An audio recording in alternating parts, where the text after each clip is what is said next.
these lines don't. The Always Smiling Faces podcast is now sponsored by Tyre Spot, the Northeast's leading tyre supplier with branches across the region. Tyre Spot don't just do tyres, they cover everything from servicing to wheel alignment. They can handle every aspect of your car's maintenance. For more information, visit tyrespot.co.uk. Enjoy the episode.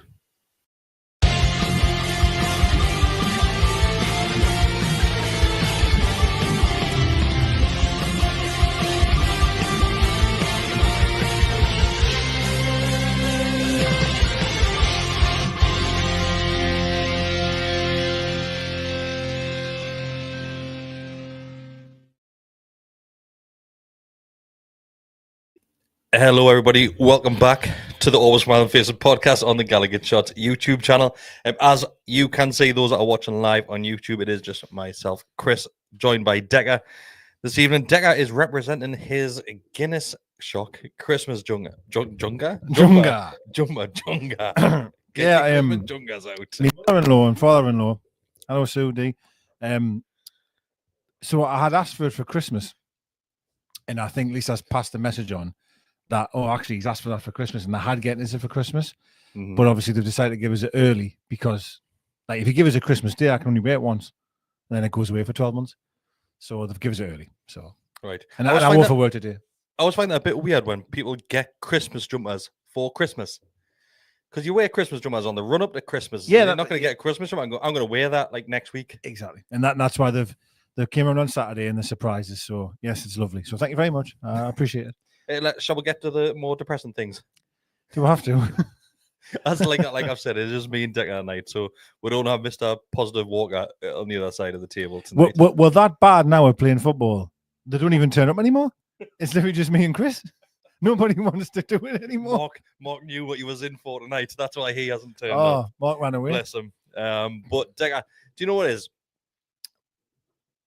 Newcastle United this season is probably what I've been saying all season, that we're going to be this team that just can't put a run of fixtures together, a run of results together. We're not going to get a decent performance back to back. It's always going to be one or the other.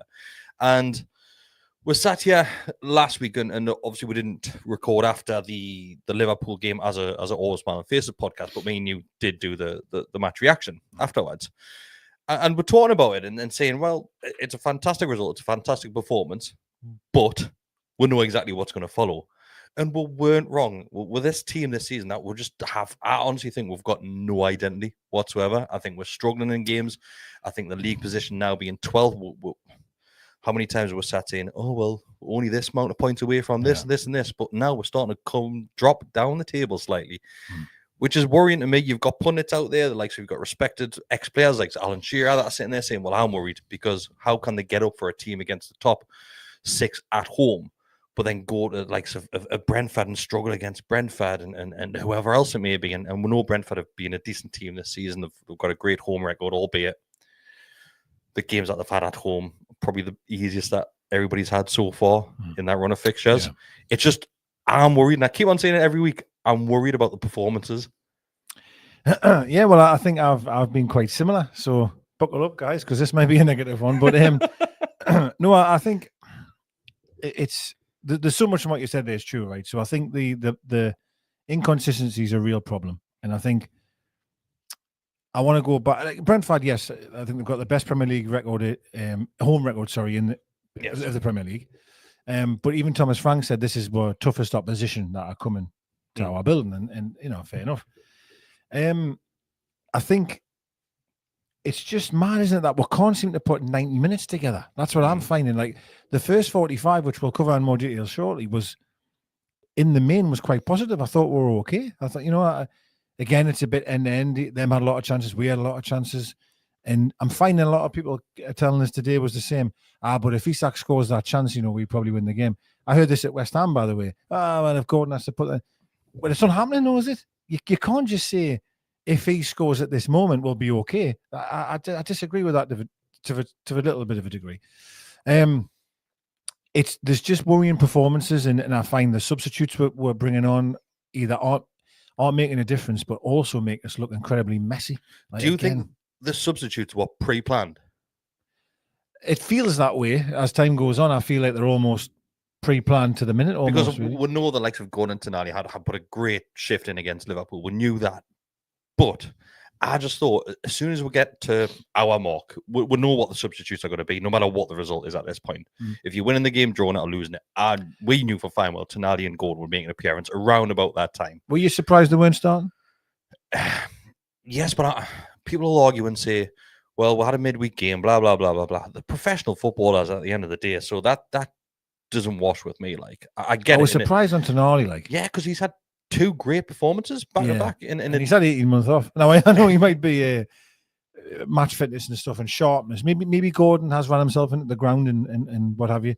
I was disappointed not to see Tonali start, being honest. And that's no slant on Longstaff here. It's not that about that at all. It's just Tonali has been playing well. And I'm such a believer in momentum. You know, I always go back to the Pardew season when we finished 5th. Even himself says it momentum. We built this momentum and became, we believed more in Tonali. Obviously, he's been playing quite well lately. And then to drop him, and I know Tonali's not, Eddie Howe's not dropping him on form. He's dropping him on belief. Fatigue. Yeah. It's just frustrating though, isn't it? You know what I mean? That you couldn't keep him in the side. But then obviously that adjustment as well means that Longstaff comes in, Joe Linton drops back into that midfield position as well, where we've seen it be quite versatile between him and Joe Willock on the left-hand side. Where you lose that because Gordon's back on the left and Jacob Murphy's on the right-hand side. And I thought he's had an all right game. I think back to back he's had decent games. Yeah, I'm the biggest critic of Jacob Murphy, but other than one header, he didn't really put much wrong, if I'm being honest with you. Yeah. He said technically set up 2 goals. But again, we'll come on to him a little bit later because I want to mention something. Yeah, it's just I think I'm going to keep on saying it this one. I think we've got no identity this season, and I said last week that I'm worried about overall performances, and I think some of the fixtures that we have played this season, some of the ones where we've came out with a result, one with either being pretty lucky to get that result because we've underperformed and we've came away with the result, or the ones that we've deserved are against the better teams, as you may put it. So the top 6 coming to St. James's Park, likes of Arsenal, Chelsea, City, Liverpool. You're thinking, how can you do it for that? And we were using that excuse last season. It's really hard to play against teams that put a low block out. Brentford didn't put a low block out. No. There's more to it than that, isn't there? I think. And I mean, don't get us wrong, we will struggle against them teams. I mean, we've got Leicester coming. Maybe they may sit back. I'm unsure, but we definitely do. I think we do struggle against those type of teams. But I actually sat here last week and said I'm more on board now that the sort of basketball style games are for the better of us. And you know what it is? They probably are on the eye. On the eye, we look better, but defensively at the weekend was absolutely dreadful. And I also want to mention in the Palace game, Mark and I think Bestie as well both said, I thought we defended really well. And I disagreed with that. I said, nah, because I felt we were conceding a lot of chances. In a way, the game against Brentford was almost in the same vein, just them took the chances a little bit more. You know what I mean? And you've conceded 3 against Liverpool. And all right, listen, I'm not going to bash them for that necessarily. But you've conceded 4 against Brentford. There's a problem defensively, right? And there's so many individual mistakes. Now, this is where a lot of people, and I am on this side as well, Eddie Howe cannot account for Bonds doing that pass. I'm getting that. And diabolical. It was diabolical. And I apologize, I missed goals out and all sorts. There is moments in games where you go, do you know what it is? That's not the manager's fault. I'm not saying it is. But as you're mentioning about identity, what has happened to the team? You know, what the team is not the same. Now, of course, Mark mentioned PSO last week, which was obviously quite hilarious. But of course, what I will say though, in terms of a performance and being able to, you're not able to strengthen the squad. And I get that. I understand the point. I do get that. But you can't deny that there's something not right. And 2 wins in 11 games is a real concern.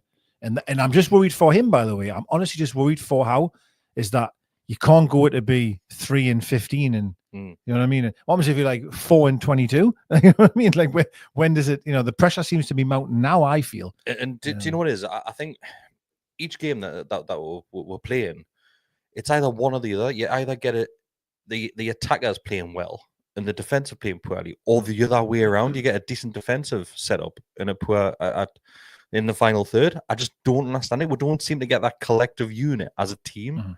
It's either one's doing well and the other one's doing shit, or you just flip the scales and it's the other way around. As we're seeing against Brentford at the weekend, defensively, shambolic. Absolutely shambolic. Fabian Shaw and Dan Burn look like they'd never seen each other, ever. That was probably Shea's worst game in a long time, wasn't it? And it's sometimes hard. You don't want to call people out. I've said this nearly every week. For us, it's quite difficult because we're looking at under a magnifying glass of one game of football. So it's sometimes hard for us, and we sound that we're digging out a player, but we're only talking about the game we've just watched. Yeah. And Shea's been unbelievable. You're fantastic. You know what I mean? Like, God, just go the week before where he scores against Liverpool, everyone's saying, only Fabian Shea could score from there and what a centre-half.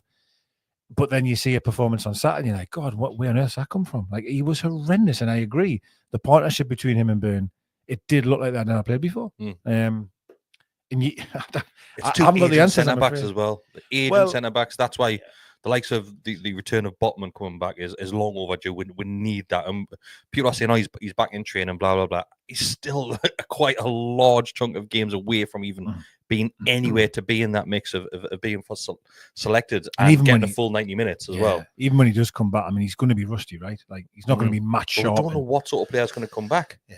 It's a horrible injury that he picked up, and we've seen it so many times. These injuries can reoccur straight away, and that's we're going to be worried. It's going to be one of those moments, isn't it, where Botman, every time he goes down, we're going to be like, for a good stretch, like when Willock goes down. Yeah, every time. Like, Isak's the same. You see Isak go down on Gordon, we always fear the worst, and Botman's knee looks like it's been absolutely obliterated from the pictures you see him training and stuff. Like he's been carved, Yeah, he has. So it's going to take a while for him to get up to speed. And I mean, listen, people might say, well, that's why they wanted Gahey in the summer, because they knew that was an area they needed to strengthen. And I'm not denying that. I'm not saying that's incorrect. But do you think we'll go back in now for Botman? Not for we've already got Botman for Gahey. I don't know. I don't. Well, maybe not in January. Okay. Maybe not. I feel. I also think Kelly. I think Kelly hasn't done enough to warrant to be replaced. Do you know already. what I mean? Yeah, like, do you know what I mean? If Kelly was doing enough, you may well see perhaps a change in centre half. But the problem is Kelly hasn't really performed, so that hasn't helped. I don't think we'll go for Gahey. Maybe in the summer we might, but not in January for certain. If anybody does have any questions, send them in throughout. So rather than wait until the end of the show, we'll go through them when they get sent in. So send them in whenever you get a chance.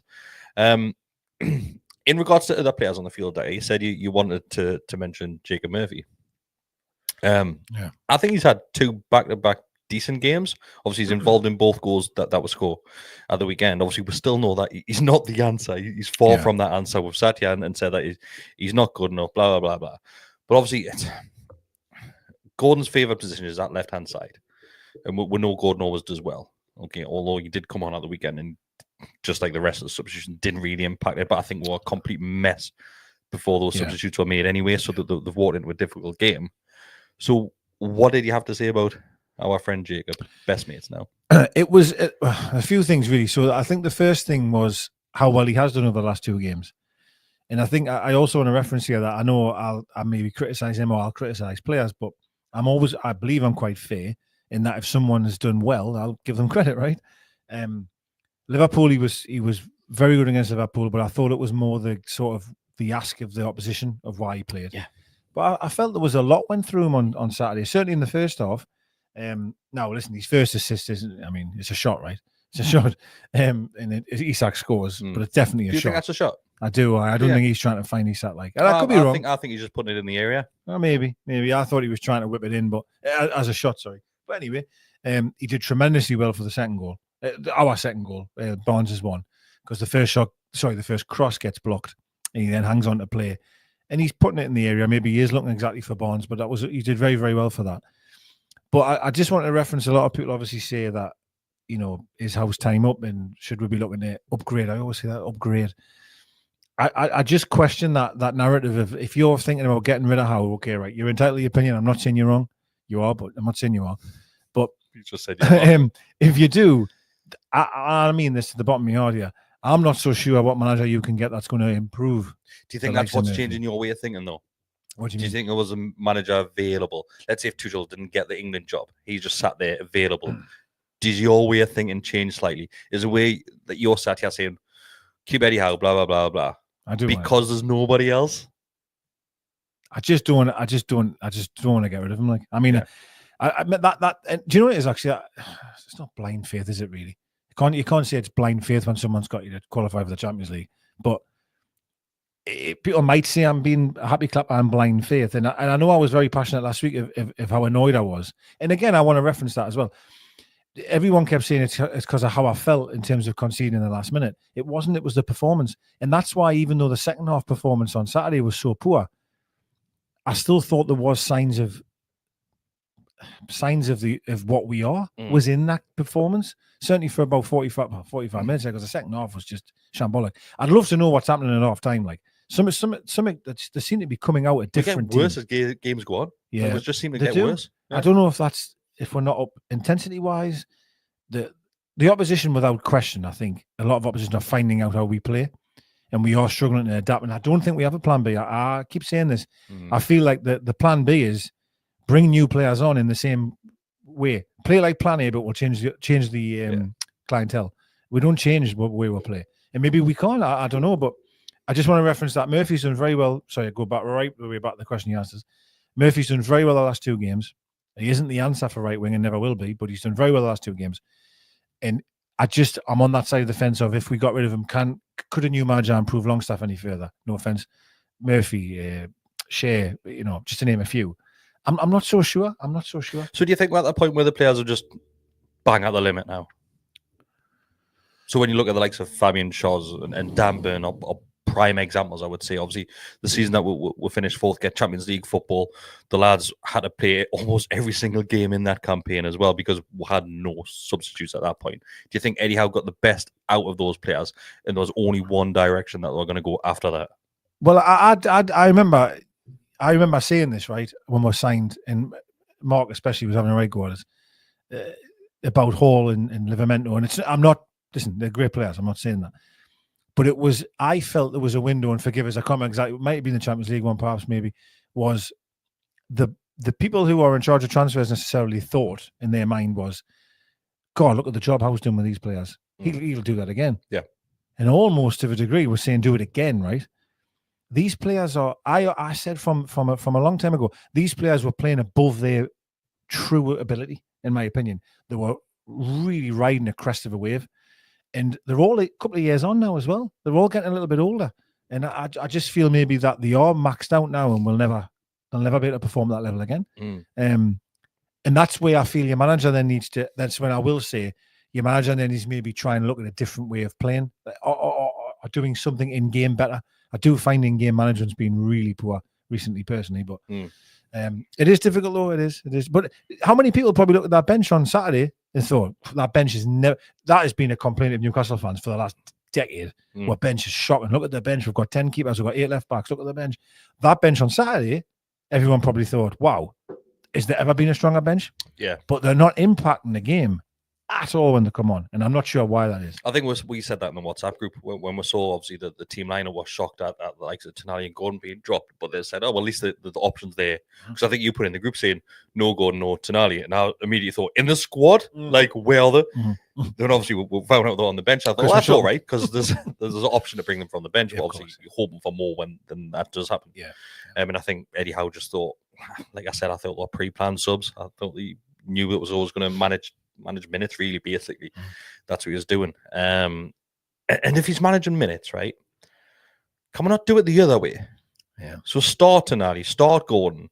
Then if they start getting tired, then you do have options there from the bench. Obviously not as good of an option, but they're still there. Yeah, well, I've thought that for a few times is why not try and go.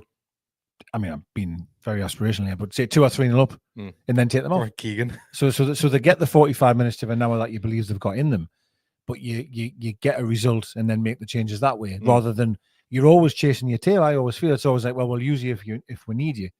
But I was disappointed Tonali wasn't on, to be honest, even though Longstaff and he brought the bar on the first few minutes, you know what I mean? And we did start well. I can't deny we didn't play badly in the first half by any stretch. Now, I think I will come on to the goals maybe if you want to. I thought the first goal, the entire planet knows he's coming inside. Literally. No pulling out jokes this week. Everyone knows he's coming inside. Yeah. Apart from Hall. And Joe Linton can't do anything. he's trying. Bless Joe Linton's trying to get back, but by the time that time happens, he's in the box then, and Joe Linton's like, "Ah, shit, Yeah, I can't do out." tries to stick a foot out. Doesn't He tries, but there's nothing he can really do. For me, it's we have to. The ball out to the lads, and mind you, we need to sign that no matter what. We've said that for the last 2 transfer windows. No matter what. Get him or Bourne, either or would be lovely. He comes inside just too easily. I just feel Hall's almost like caught on his heels a bit and allows him to come inside. And once he gets in the box, you can't touch him. And it's a fantastic finish. Takes a bit of a deflection, but it's a good finish. But it's soft. I just feel it's soft that we should be, as a team, Hall and as a team, we should be showing him down the line. Do you think that was part of the game plan though? Because there was a lot of times where their two strikers had it was 18 goals between them this season. And we just seemed to welcome them in, saying, "Come on, lads, just you come out with." Yeah, well, it was like the old Newcastle where we back off. Yeah, just sit back. You're backing off them, and they're traveling with the ball, and you're backing off rather than meeting him. And as I say, if he wants to come out of that left foot, you've got to try and send him the other way. You've got to send him to us watching what Barnes does. Yeah, true. Yeah, when Barnes is cutting inside, the other side. Yeah, it's exactly the same. And I mean, most football these days, to be fair, is that inverted inside forward style play. And it does shock us that a lot of players that are coming up against them can't send them down the line. Like, position your body in a way to force them down that way. I just felt it was quite soft. And I might listen, people might think I'm being harsh here, but I thought it was poor defending. To be fair, I thought Hall played well in the game. He did some wonderful involved in a lot when he going forward. And I think this is where we'll talk about him a lot, right? It's more so, I mean, he's had a tough weekend. He's had a tough week. Like, he's had Salah to deal with and then with the Mbemo, but on the ball, he's one of the calmest we have in the team. You know what I mean? You can see why he plays centre midfield sometimes, of how confident he is on the ball. But you think of the goals we're leaking, and I'm not saying put Dan Burn left back here. I'm not going back down this route. He'll be happy. He's not here, but he'll be happy. But like, you are leaking goals left, right, and centre. Is that a degree? I don't know. I'm just throwing that out there. But yeah, it's tough. Shall we go through some questions, because we've had quite a few? Crack on. We need help. We need help tonight. Many has he got. So first one's from our very own Joe, that says, "Why has Howe done away with the Joe Linton Willock combo that had us clicking again?" I can't answer that. I don't know. I mean, is it possibly manager minutes again for Willock? Because we know that he's always a game away from picking up an injury. I mean, the West Ham performance from Joe wasn't very good. Willock, that is. Yeah. I feel like Joe Linton hasn't looked right, but I think he's got a problem with his shoulder, right? 2 times now I've seen him go on the deck. He's playing about 4 different positions. Yeah, he plays that well. He does. Again, I think there's a lot comes down to that balance of the team. The balance of the team doesn't seem right to me. Like I said that for a few weeks now. The problem you've got there is you're almost making Gordon unhappy. I appreciate Gordon wasn't playing the weekend, but if you have that combination of them on the left, that means Gordon or Barnes isn't getting a kick, right? And you're behind one of them over the other side. There's a real conundrum there between them. Like, but I agree. Joe Linton and Willock have that link up on the left hand side. I'm not saying it's the answer, but I personally would always want to have Gordon there. I just feel you get the best out of Gordon when he's playing that. Now, Gordon hasn't been very good this season necessarily. Very well. What's wrong with him? He's not very well. He hasn't been playing very well. But you've got to have him. You've got to have Gordon left wing. Like, for me, he has to be there. Where you put Barnes then's another problem. And I always said this when you signed him. As much as I like Barnes, you had a headache once you signed him because it was a right winger that we needed at the time. You know what I mean? We had people who could have played left. You can play Willock there. You could play Joe Linton there. There's multiple people you could have played left. At the time, didn't we? I know. But then every time we said it, Barnes went and scored a goal. Yeah, he which did. He's done again. Yeah, no, he did. Yes, he did. And it's just Actually, while we're there, let's talk about a couple of the other goals. Obviously, we've mentioned the first that Isaac won. Then not long after that, Isaac gets that other opportunity where he does everything right apart from just putting it in the back of the net. Keeper does well to come back around and he does very well. Yeah. He does very well. I mean, it's Shea kind of under the cushion a little bit, and Shea he is hitting it forward, just trying to look for Isak. But Isak does very well to press the mistake. If he doesn't chase that ball, that never happens. Yeah. And you do think when he's round with the keeper, it's a goal. Yeah. Of course you do. The keeper did very well, I have to say, but Isak should be doing better, of course. Their second goal is the Barnes mistake, if I remember right. It is a Barnes mistake, yeah. So Barnes, we've mentioned this, just absolute one of the worst passes you'll ever I don't see. understand what he's actually trying to do. I've watched it back so much. I'm He not tries really to sure. cut about 3 players out of midfield and ping it towards, I'm guessing it's Fabian on that side. Could be Fabs or Livermento or yeah, some. It's that weird, area. isn't it? Then Brent Van Geep, thank you very much. Pick it up, turn, run, hit. Yeah, it was a lovely finish. Like I will say that the finish was fantastic, but obviously Barnes was seen pulling his hair out. Like I mean, you give it away, and he's probably running back thinking, "Goodness me, just lose the ball or something." Top bin. You know what I mean? But again, that's where I will come back to it and say Eddie Howe's not in that control. Eddie Howe was not telling. He's not got more control here. He's not saying to Barnes, "I passed him, mate." Yeah, like that's where you and Barnes will always. I mean, he repaid it, which we'll come to in a second, but. Barnes will be knocking down that door going, Gaffer, I want a shot, and then you pass it. You know what I mean? How bad is that moment for Barnes? You know what I mean? It's we recover straight away. He does. You just find the back of the net on the other side. Did you find our muted celebrations quite strange? I did, and I don't know. The first one, I wasn't sure at all why it was so. I don't know if he thought he might be offside, but he got the ball and ran back to the halfway line. I felt strange, right? It was weird. Maybe do you think it was, if we're overthinking this, maybe it was just a determination that we started the game pretty well and thought, all right, we've got to go back, start again. Well, to be fair, I suppose Isak scored, and we were. I suppose actually, when you think of it, right, both goals came to level the game. So Isak's made it 1-1, and Isak's thought might have been, we're in the ascendancy. We'll get to 2-1. Let's put the ball back down and go again. But there was no celebration at all. And the same for Barnes was quite so subdued. It's strange when you think about it in football, because as a football fan, you want to see that celebration. You didn't see Liverpool equalise against us twice at St. James's Park and just go, right, thanks very much. Like, there was celebrations in there as well. I just found it a bit weird when footballers don't celebrate. Yeah. You get paid to do that. Like, well, that's the whole point of playing, right? To score a goal. I'll probably maybe look at it from the side of that they've thought, right, we're back level. Like, let's get on with business type of thing. To be in that situation, perhaps to start with. Perhaps. Yeah, maybe. Brentford's third is the. Eddie Howe's blaming the wind on this one, isn't he?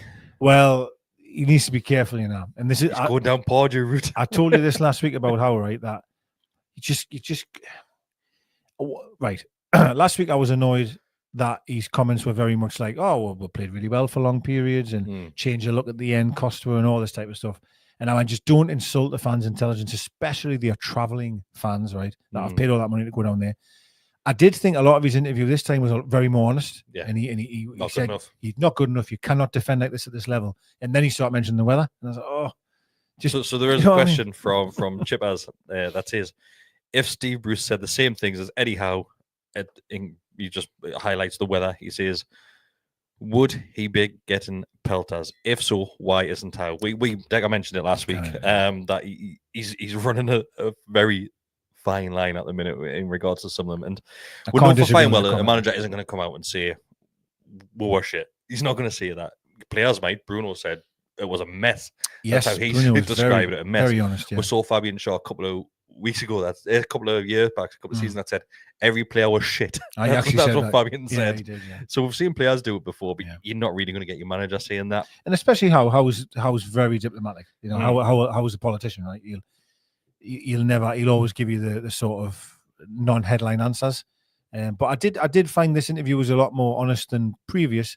But the comment, sorry, I don't know who it was, but it's bang on. I mean, I thought the same. I was thinking, hang on, if Bruce or someone else came out with that type of comment, fans would be over the table, But I think it's because those two managers didn't have that previous seasons with ourselves where they've done so well. That's probably what it is. Of course, I agree with that. That's why I'm not the one going over the table. I just hear it and think, now what must have been awful for Howe. I could be wrong here, of course, but he went over to the travelling end with the players at the end, and that may have been the least amount of fans in the away end since he's ever been here. Well, it was highlighted in the interview, wasn't it? Saying why did you go to the away fans? What was happening with the away fans and things like that? I don't think there was any sort of confrontation or anything like that. No. But there seemed like a lot of apologies coming from the players towards away. Well, I think it was like 3/4 empty. Yeah, in that I don't think the away fans, the team have ever seen that from the away fans, right? And I was chatting with him. I was at mine.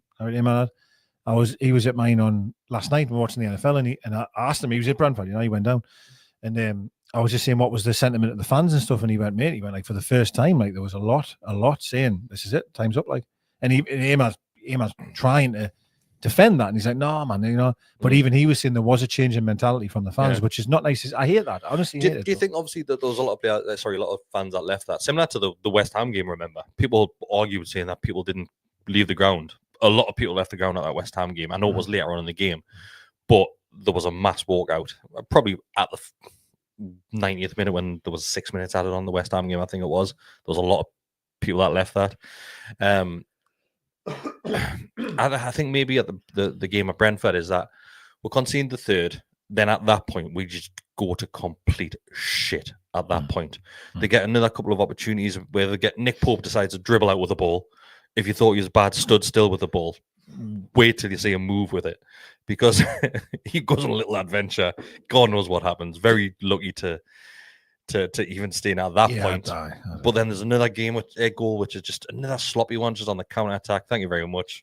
Yeah, well, there was one, a couple of things. Sorry, that there was a save Pope made. This is not me blaming Pope. I don't think I've ever seen a save like it, where their lad has a cross-come shot which takes a deflection, and he like scoops it to the post underneath him. That was just incredible. That right, that Yeah, whole thing. How on earth that didn't go in? Yeah, how did that not go in? Yeah, it comes back around, hits a post. Like the post, if you're gonna save it, you would have thought this is not on Pope. Again, I'm not saying this, but if he's saving it, you would expect it to go this way. Yeah, somehow goes behind him and hits the post. Oh my God, how that didn't go in, I don't know. I think it's obviously his reaction to the deflection. He did well. No, he did well. Tries to hit it. Yeah, he did and well. Luckily, yeah, he did well. He could do that again. You know, for fine where it's going. Yeah, it's going in. Like it's going in. Yeah.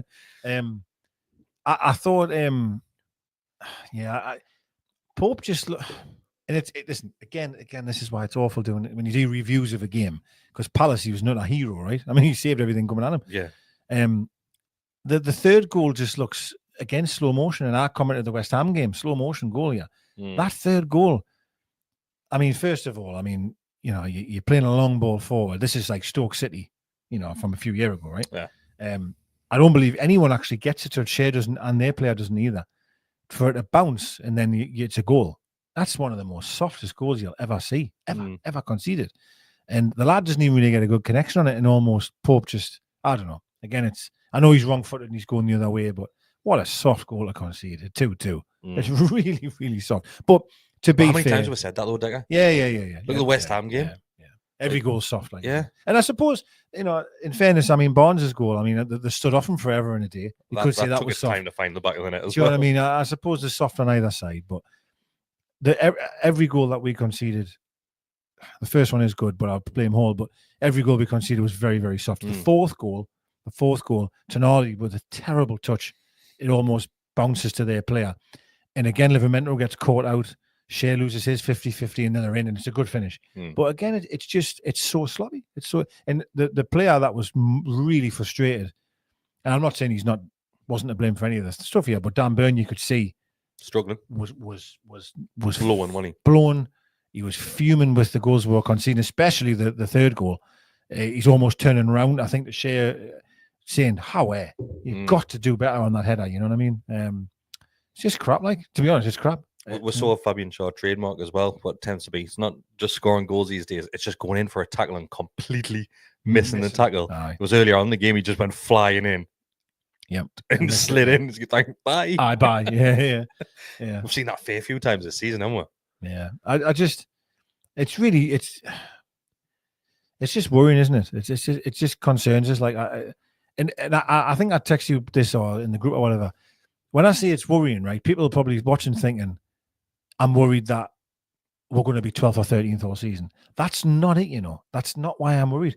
I'm worried at the pressure that becomes on Howe's shoulders. That's why I'm concerned. When I mention the word worry, it isn't I'm worried that we're going to get knocked out of the cup next week and then we'll finish 12th. That's not it. And if we do, we do, right? If we do, we do. I'm more worried that if that does happen, Howe's in big trouble. And that's what worries us more than anything.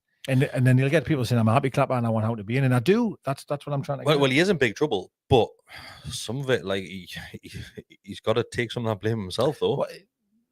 Well, he does, doesn't he? Like the other side of the fence. If you're finishing, in fact, I'll go to the question which is being sent in because it's a great question to move on to now. And it is from Rohan that says, what do you think would be the last straw for most fans in regards to Howe? And I think that's very similar to what you've just seen. I think if we don't you know what it is? I think the next handful of games are massive. You've got Leicester coming up. You've got the cup game against Brentford. You've got Ipswich away, I believe it is. Then you've got Villa on Boxing Day, if I remember right off the top of my head. Just threw those out there. It might be completely wrong. You're looking at a lot of points there. I think cup, if he doesn't go through in the cup, I think there's going to be a big question mark, because I think that's maybe our backup if we don't do so well in the Premier League. In regards to the end of it, if we finish 12th, we might say, oh, well, we've got to a cup final. Right? That might be it. Well, I know we're still 3 games away from that, but could be a possibility. Worst case scenario, let's say Leicester come up by the weekend. Let's say we get a draw against Leicester.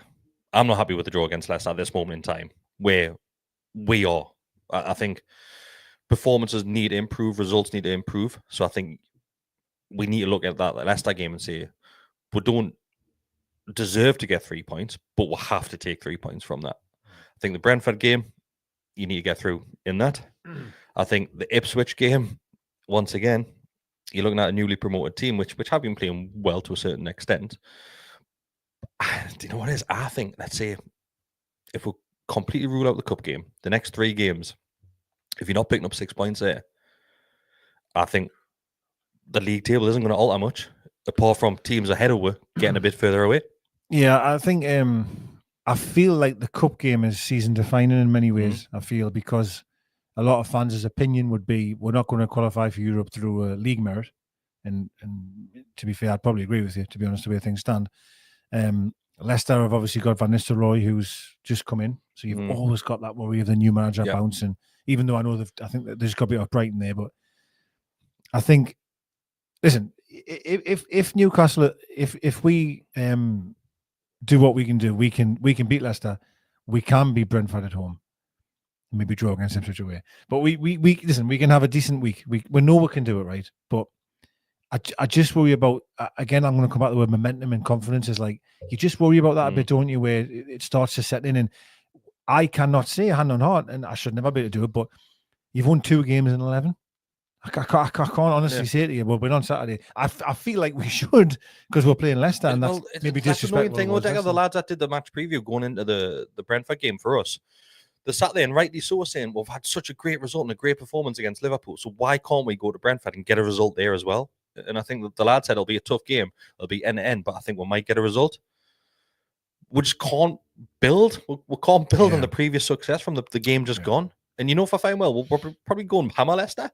We'll probably put on a really good performance. Then we'll be shite in the cup against Brentford. It's one or the other at the minute. Yeah, it does. Yeah, it does seem that way. Yeah, it does seem that way. And obviously, I give Craig Hope a lot of grief sometimes on here. Like, he's very negative, and he said that in his video. You know, I was watching one of his videos, and he said it just feels like we're going to go through the season, you know, where it's a loss here, a draw there, maybe a win, and that win, then everyone's like, right, we're back, and then all of a sudden you're another draw and you're another loss, and it is that, it is, and Leicester drew 2-2 at the weekend, apparently. Oh, sorry, they came back, yeah. Sorry, I apologise. Sorry, that's totally my bad. That, sorry.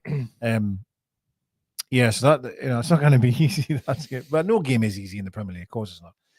But I think we're in for a very, very frustrating season. If we get beat on Saturday, fuck. I think, and lock your doors, like I lock your doors. I hate to go down this route. I really do, because I hate it when this happens, and I don't think I've ever done it. If we don't put in a good performance and get 3 points against Leicester, when that full-time whistle goes, it'll be audible. The fans upset. It'll be audible.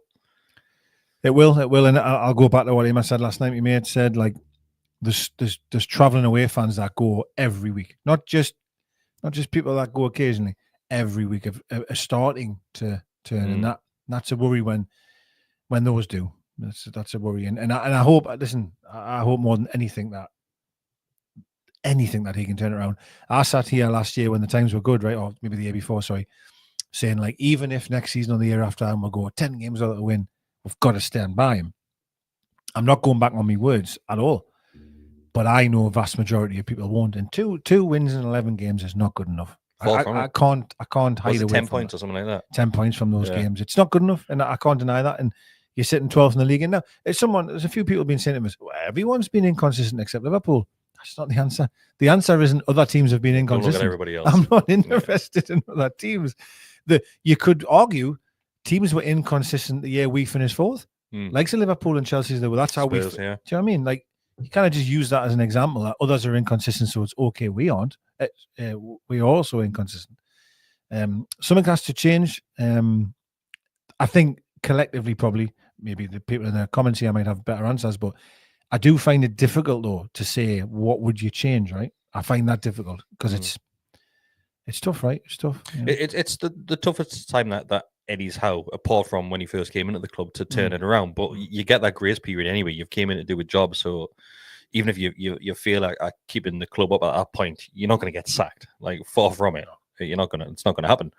So now it is the toughest period of time he's ever had at Newcastle, and I think a lot of fans have seen it go down this route as the season's progressed. I think I'm one of them where, if you were to ask me a handful of weeks ago if Eddie can turn it around, I would say, of course he can.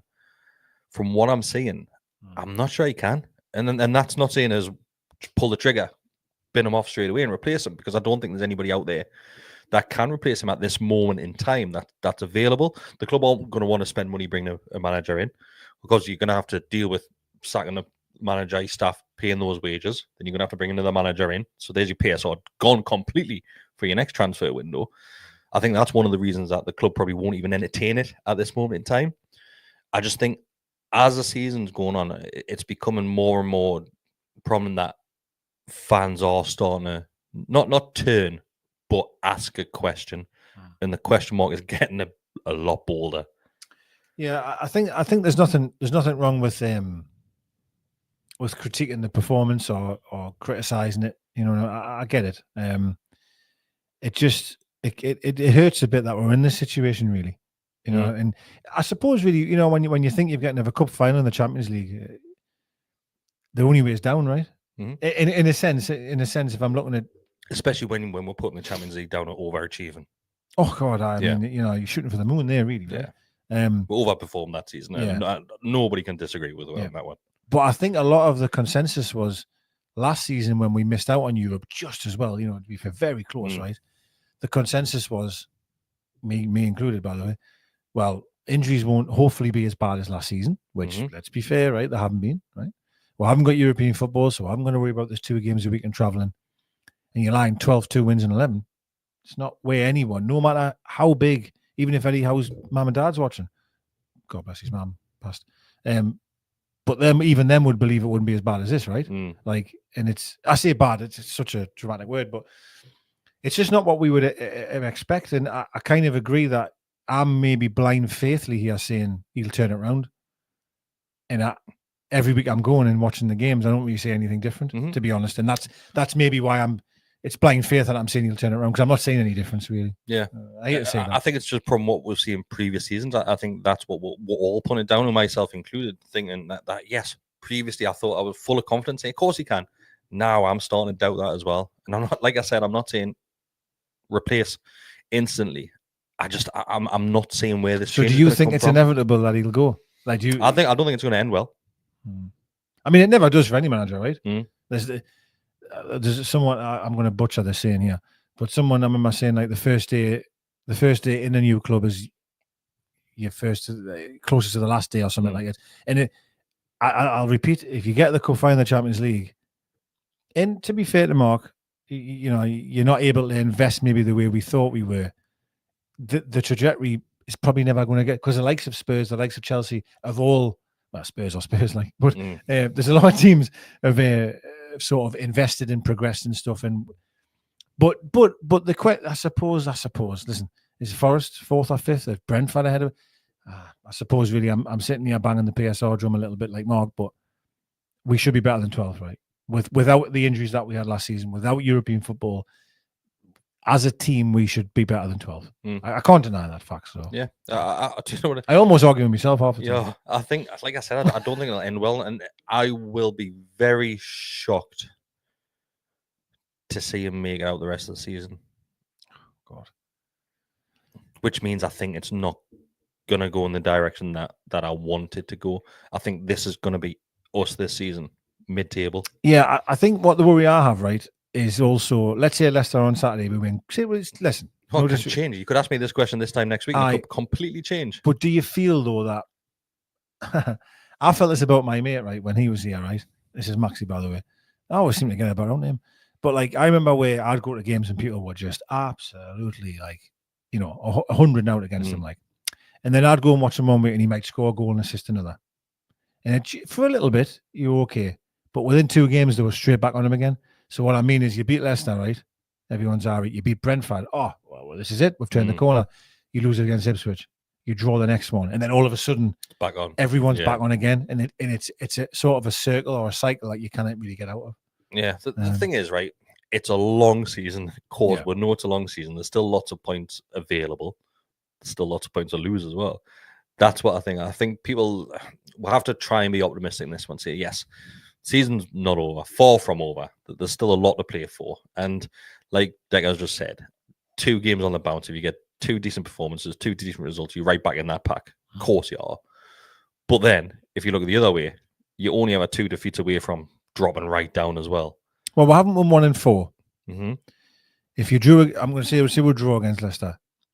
You then, even if you got through in the cup, right? See you get through in the cup, and then you go to Ipswich and lose or draw. You cannot really go without a win in 6 games, like, really, to be honest, without really. Now, what I would also say, you would like to think, actually, I say this, I suppose Amanda and Miadad, who really were his allies, have gone. It would be interesting to know what they are thinking up above. As fans, we have our opinion, but them will have theirs, and I wonder if they're starting to think, if we have a couple more bad results, do they start to question it? We're solely looking at likes of Eddie Howe here, but we've got to mention the players as well. We'll have to mention the players because it's always going to be the manager that falls on his sword. For fine well that's just what happens in football. You're not going to sack a player for not playing well, and the manager's the first to go. You have to look at the likes of Bruno and Gordon and Isaac. I know Isaac's got a handful of goals this season, but we're just not seeing that those players perform to what we have seen previously. We're not seeing that connection between the players on a constant basis. It's few and far between. And we sat last week and said, like, how many games can you name where those have played well and the performances have been good throughout the team? And we're struggling to name. We had about 4. And those were including first halves and second halves as well. I think players have got to take some responsibility. And I think that's kind of what Bruno was doing in his interview as well, just saying we were a mess. I don't know how to change it. I honestly think sacking Howe won't change it either. No. I think it needs more than that. And with Satya, we haven't even mentioned things which happened in the summer. So, like, Bunce came in and revamped everything which was happening in training, apparently, because the lads were overworked. We've obviously had Mitchell come in, which rocked the boat a little bit as well. There's been so much happening as well. So you've got to look off the field as well as on it. There's a lot of change. That's what I mean. I don't know how to fix it. We know that Eddie Howe is unbelievably professional and he does like million-hour days and stuff like that. He's had a lot of time to try and fix this, and even he's struggling. Yeah. Yeah, and I know he keeps coming back to attitude a lot, doesn't he? It's the attitude of the players, the attitude of this, the attitude of that. But there's no getting away from it. It's just at the minute there's something not quite right. I agree with you in terms of the players. Like, I mean, I know, Bruno, for example, the second half I thought was dreadful, absolutely dreadful. And I've thought this a few times when I've watched him. Dreadful. I don't know. Honestly, I don't know. And I know I've said this a lot, and it's probably not what people want to hear. They want the answers, but I don't have them. Like, but there's something not right, and I definitely think off the field in regards to Amanda Miadad. You've got Dan Ashworth, which, my God, look how smart. We'll get on to him. We'll get on to him soon. How's the garden? It's going to get better. It sure is. Best garden in the world. But yeah, I mean, there's been a lot of changes off the field, which of course, can affect on the field. I think Isak, goodness me, if it wasn't for him, Why? If it wasn't for him, Isak is something. He's unbelievable, man. And I just feel if it wasn't for him, I mean, I think Gordon, to me personally, has been the biggest disappointment. Gordon just has not seemed right. He's had fits and starts in games. He's had, there's periods in a game where you think this is the Gordon, but he has not been anywhere near the level that we've seen last season. I think as a fan base as well, I think we'll have to realise that one of them's probably going to go in the summer. if we're struggling with PSR, one of them's going to go in the struggle in the summer, and if that's the player wanting to go, or if it's a club having to sell to bring more players in, we don't know yet. I think a lot of that depends on the league position and where we finish. Well, if we finish mid-table, he's like ain't sticking around. He's not, and I think Bruno's becoming 20. He'll be 28. There's no chance on this earth you're keeping hold of. But for all I'm criticising some of his performances here, he is not staying at the club for 10th or 11th, 12th. Like, if we actually be fair, if we haven't got European football at the age of 28, he will be wanting to be Champions League football. And I said this to you when we tasted it. Once you give players a taste of it, I know Bruno played at his previous club, but once he tastes Champions League football at Newcastle United, he'll want it again, and he'll forgive you for the first season not being able to get there, which we didn't. We didn't get any European football, but I would imagine even his mind this season, I would imagine the dressing room's objective was top 4. I honestly think European, I would say. Well, I think top 4, and they'll take European, but I think going into this season, not loudly, but internally would have been top 4. Yeah, and you're sitting 12. I can imagine them saying, "Give us a reason why we can't finish top 4." There's no reason. Yeah, I don't see what the reason would have been. Because obviously last year we mentioned it before. We're blaming injuries last year. Yes, yeah, and it was we unprecedented. Don't have that this year. Now Bunce, for example, he might be getting judged on how many injuries you've got. So all of a sudden he's doing his job because there's not as many injuries. But then you're not seeing the intensity. You're not seeing the same performances. There's a comment that came in straight away there from Stephen that says, "Lads, the only way to change things and move on is to throw money at it, and we're not allowed to." Yeah. Well, true. I think it goes back to us having to sell one of our key players to be able to throw money at it. Do you think that how, in terms of selling players, I still feel that there was opportunity to sell players like in the past, and I know he's not happy with that with Saul Anderson, and I mean I don't know if you've watched the Simon Jordan interview. That is a question as well. Oh, is it? Yeah. And he mentions his frustration at having to sell Minty and Anderson, but I still feel that we could have gotten rid of Trippier in January. We could have gotten rid of Almiron. And I believe that them are Howe's decisions to keep them players. And for me, I don't know why not you've got Almiron. I will not understand it. And I'm not blaming Almiron. He came on the other day for 30 minutes or something. Listen, the guy hasn't kicked the ball for weeks. If you're expecting him to come on and try and change your game, then you're a fool. So the question was from Blue Rhythm Boy. That's his thoughts on Howe doing that podcast with Simon Jordan. I've only seen little clips of it. You put it in the group and it goes on for about 4 hours. I watched the full lot, yeah. Jesus Christ, that's a long-ass interview. And I think, do you know what it is? I've mentioned this on the podcast before. I've heard so many podcasts with Eddie Howe. As of, I would probably say the last year and a half. You've had the Gary Neville one, you've had the Jake Humphreys one, and you've had this one coming out as well. And I tend to skip the first half an hour of it because it's everything else which I've heard about previously and these previous clubs. I don't care. Yeah. Get to Newcastle. So I always just skip to the Newcastle bits. But the only clips which I've seen are the ones which you mentioned, Deka, the likes of the frustration of having to sell. He kind of went down the route of Anderson, didn't he? Really saying that he's a homegrown player, blah blah. We shouldn't have to do that. That's true. That's right. I didn't really listen to the rest of it because I didn't have the time. So give us a. I saw Jordan was quite direct with his question, which he knew you were going to get. Jordan's Jordan, isn't he? I mean, I know a lot of people don't like him, but I quite like him in regards to he doesn't hold back on his opinion. If he believes in something, he'll say it. And he asked him about being a bottler for not taking the Celtic job. Yeah, and Eddie Howe was, I did see that. I didn't know you were calling us a bottler. He's like, I call you every week. Like he did. Every week he called him a bottler. He mentioned the England job a lot in terms of like, were you interviewed? He went, no. Would you take it?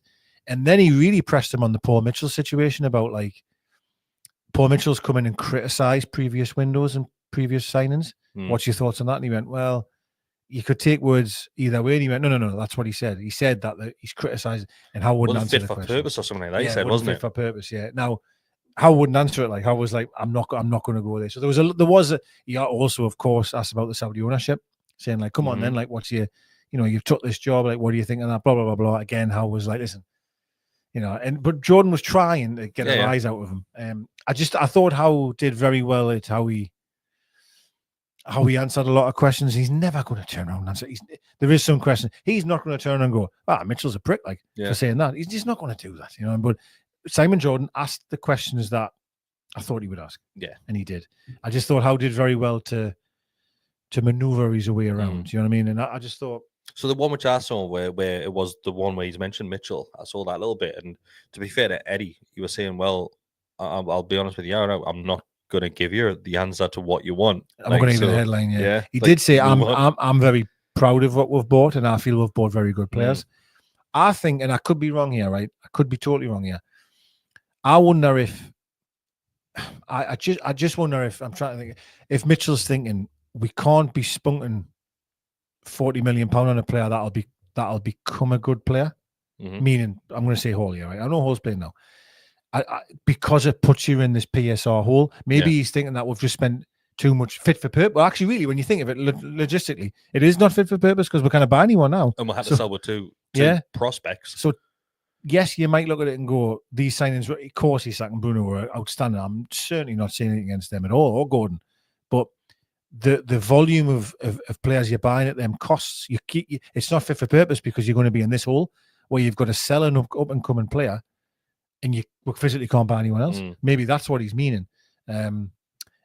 Perhaps that's what he's meaning. You know? And the big question mark was over Miradad and Manda at that point. That how did we get here when you were overseeing things? How did we get to this point where we've had to look and scramble the last couple of days of the transfer window to be like, we need to get some money in here. And again, when he says not fit for purpose, it is not fit for purpose going into the couple of days of the window having to sell someone. You're pitching Gordon to Liverpool. I know people do want to hear it, but Gordon was 100% dangled to Liverpool. Yeah, you know what I mean. So that mold in itself is not fit for purpose, right? So what he said, really, if you take the initial sort of reactionary from it in terms of like, well, is he criticising signing Bruno or Isak? Take that away, take a step back and look at what he's saying. It's probably correct, really, in many ways.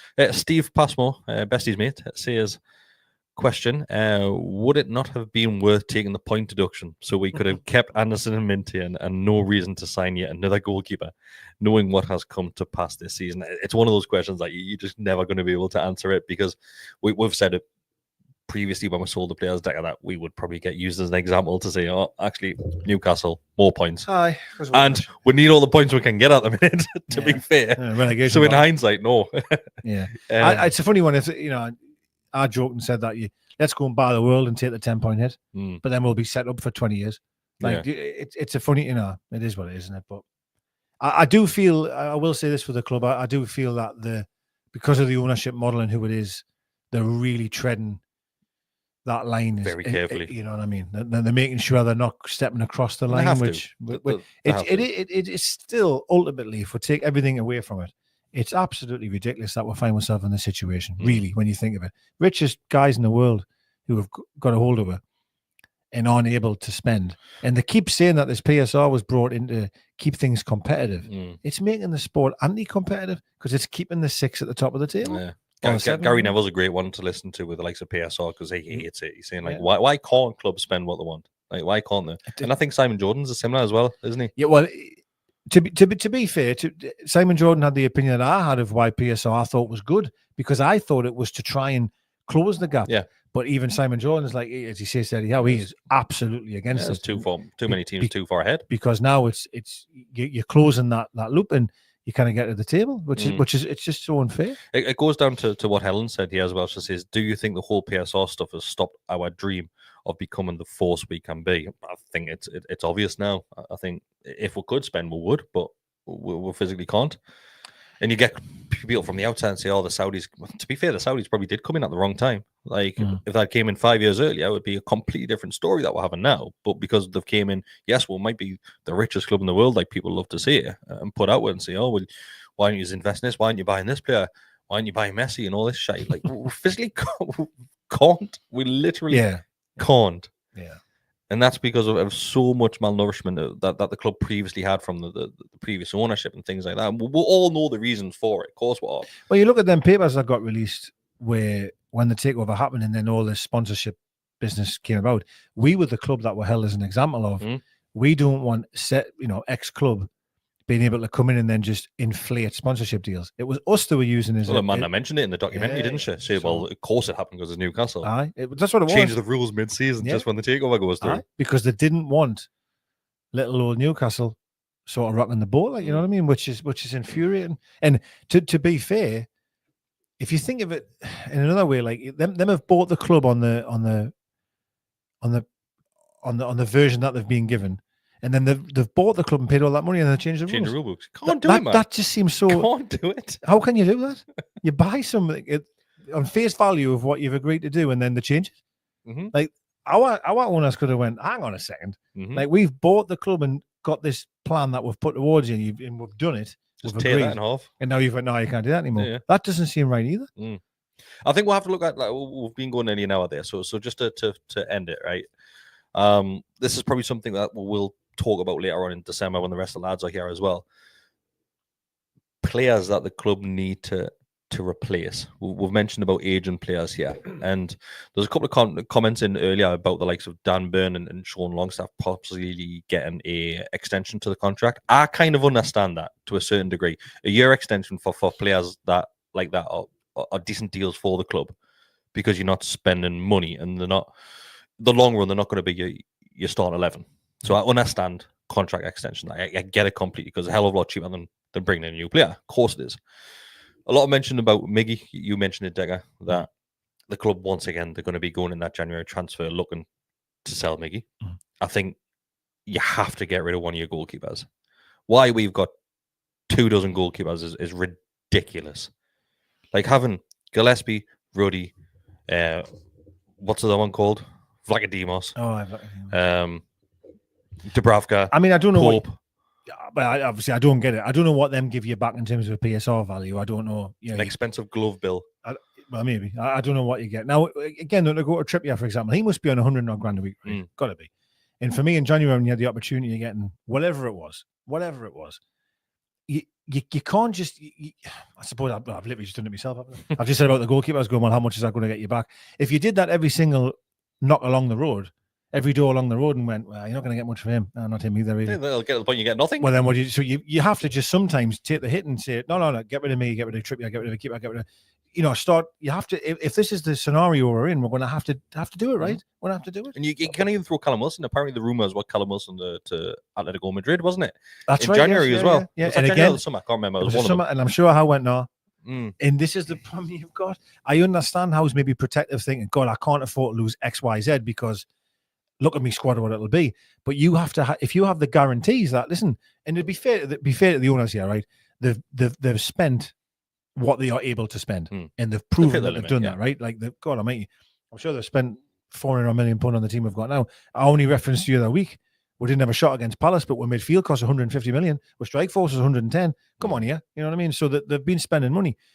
You have to, Wilson, Miggy, Trippier, and I like Trippier, by the way, as well. I really do.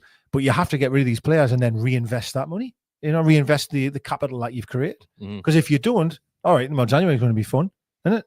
And people come back and say, well, you've got to look at the likes of Hayden still being on the books. I get that, but Hayden's a very, very difficult player to move on, because you already wasn't even playing or being at the club when the takeover come through. Because I think those ones, you're just going to have to let the contracts disappear. You've got to wait. They're in the background. Yeah. But then it is the players that are you've still got investment opportunities and selling value with these players, where you have to look at it and go, well, actually, we could get a bit cash for them. Yeah. You're not getting any money for Hayden. Yes, wages. I get wages are in there as well, but you're not getting a huge amount of money. Look at Kelly. We didn't spend a penny on Kelly, but I don't know how much you signed on for. You wasn't wages will be through the roof. And then it's mad, though, isn't it? You sign a Sula for £15 million, and then you've got Howe says we haven't got a striker on the bench the other week, and he's sitting next to you. Like Matt Target's another shout. Callum that just said Callum Lewis has said Matt Target. Huge, like he's on 100 grand. Yeah. Oh, so I get it. I get the draw. I think it's time where the club just have to be a bit ruthless when it comes to selling players, and Howe has to be able to let them go.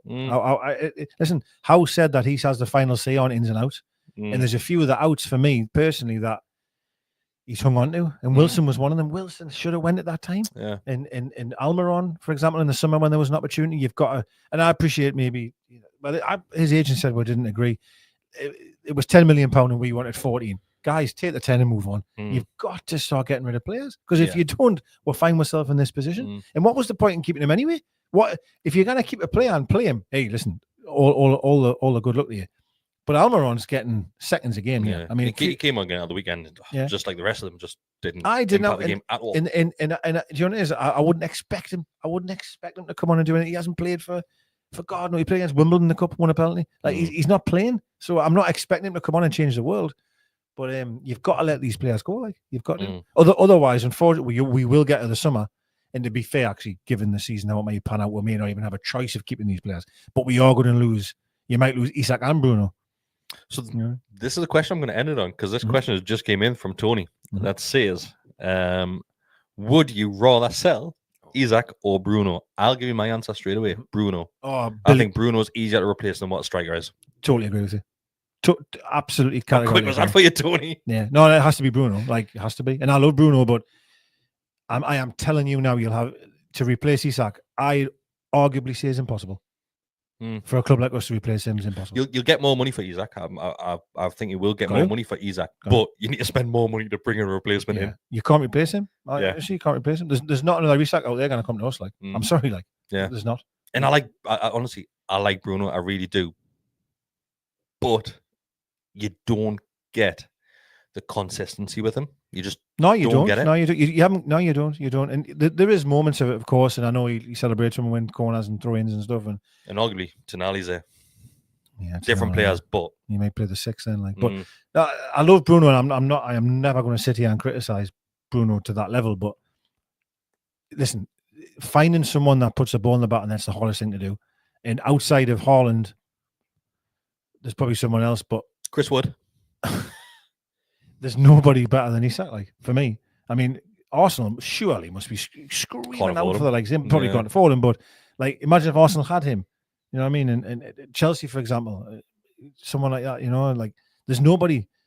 I mean, if Solanke, listen, I know Solanke gets a bad rep, and I don't mind him actually, but Solanke cost, what was it, 60, 70, wasn't it? Yeah. I mean, you could be talking 120 for Isak. I mean, that's real money, like. Yeah. And that's the type of figure it has to be, by the way. Yeah. It has to be that type of figure, but I would much rather keep Isak if we had the choice. I agree. I think everybody in the comments is in agreement as well. Man, you're not getting this 100 for Bruno. You're not getting, he's 28-year-old, man. No. You're not getting that for Bruno. No, definitely not. I think you might get 60, 70. Yeah, 60, so we brought tonight in for what? 60, wasn't it? Oh, God. In fact, no, was tonight 50, 51, 50 overall. Yeah, I reckon about. I don't want to lose either of them because, again, this anti-competitive business that I keep talking about, we shouldn't have to lose one of our better players to all of a sudden try and be better. Like, you should be able to progress with what you've got. I hate that idea of having to sell your best players so we can reinvest. It's so counterproductive, but that's the lay of the land. And if it doesn't change, then I'd have to, unfortunately, get rid of Bruno. Who would have thought, Deka? Well, you could go an hour and 10 minutes, just me and you. I didn't think we so. Could have went longer, to be fair. Honestly, I didn't think we would. But thanks for watching. No, I appreciate it. Yeah, well, I think we might have struggled because to have the conversation between two and keep it as frequent and running it as what we've managed. I'm applauding myself. Pat on warm backs on this one. Let's just sack those two off. Let's not bring them back. This is no arguments anyway. Thanks everybody that has tuned in live. It means a lot to us as well. Just like the video, there's been a couple of likes already as well. So thanks very much for those ones that have already done so. Become a subscriber. It costs you nothing to do that. And we don't kick off. We're just to have a chat as well. I've said this for a lot of times that we don't really talk much outside of this environment in terms of football. Like, we don't really text you in the game all the time and stuff. So when we come on a Monday, it's normally we're released to see what his real thoughts are and what mine are, because we don't really express that to each other. Ruin content if we did that. Yeah. So it's completely ruin it. Yeah, it's interesting. And I never talk to Mark, so he ignores him in the street. If you do want to become a member, it is just $2.99 a month to become a member as well. So it helps us out massively with the upkeep of everything behind the scenes as well. We've got plenty more stuff coming this week. We'll have match previews. We've got Canny Chatter being recorded this week as well. A couple of questions about Christmas. If we're doing anything for Christmas. We'll normally put some sort of Christmas podcast out. And I think Christmas this year, it falls on a Wednesday, if I remember right. It does, yeah. So we'll be there on the Monday. So let's make that Christmas special on that Monday, whatever it is. Makes sense, Anything else that we need to say? Don't think so. Somebody just said, why don't we sell Mark for PSR? But yeah, we'll sell Bessie and Mark. Both of them gone. Thanks, everybody. We'll see you next time. What you was doing.